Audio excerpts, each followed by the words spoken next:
Any update on Jared? Sore and wouldn't play this week if he had a game. Okay, but nothing. It doesn't look long term to you. Hamstrings are when they get well. True. So, would you say that last week's one was maybe the biggest since the death penalty? I would think that it is just one of those games that's a barrier. It's obviously a big game because it was TCU, but they beat them in 2005, which might have been a bigger win at that time because I think they were 0-11 at the time, weren't they, or something like that? I think that was their only win, wasn't it, that year in 2005? I think so. I think they're 2-9, maybe something like that. So, and I think TCU was undefeated. And if they won, they went to a bowl game. So that was probably a pretty big thing. But Ranks up there, though. yeah, it definitely ranks up there. What's the mindset now that heading into the bye week, win over TCU, everybody looks happy on you guys? What's kind of the team mindset, and how are you approaching this week? For the last however number of years I've been head coach, I just run the bye weeks the same every year.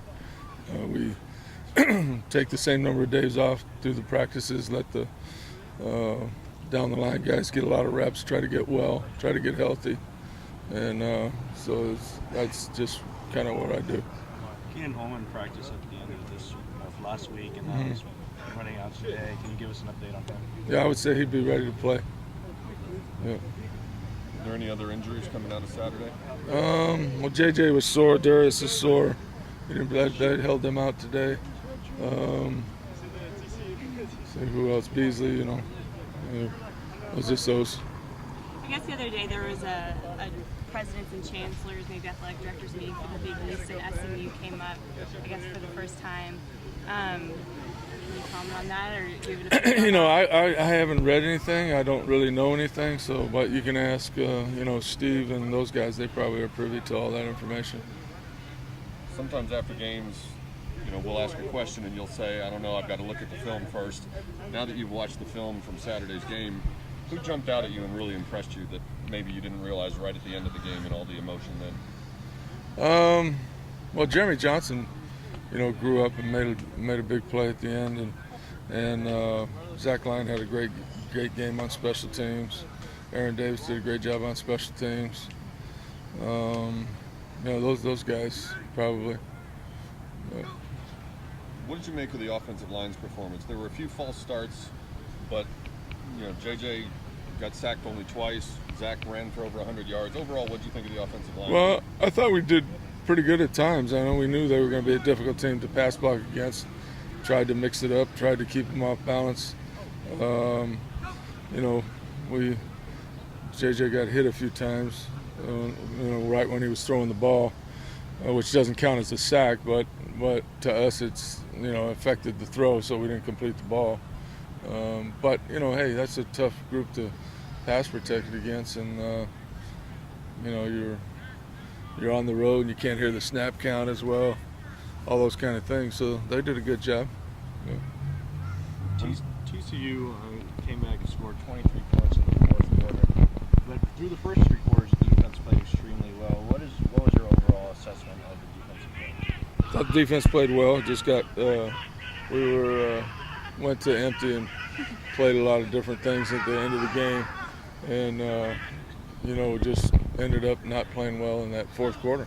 It seems like the defense struggles against hurry up offenses. Is that something you're going to be working on, or is that something you see on film? Let me think about that now. Northwest was hurry up.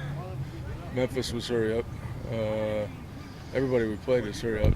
UTEP so far, we didn't struggle with those, so we struggled with one quarter. That's how I see it.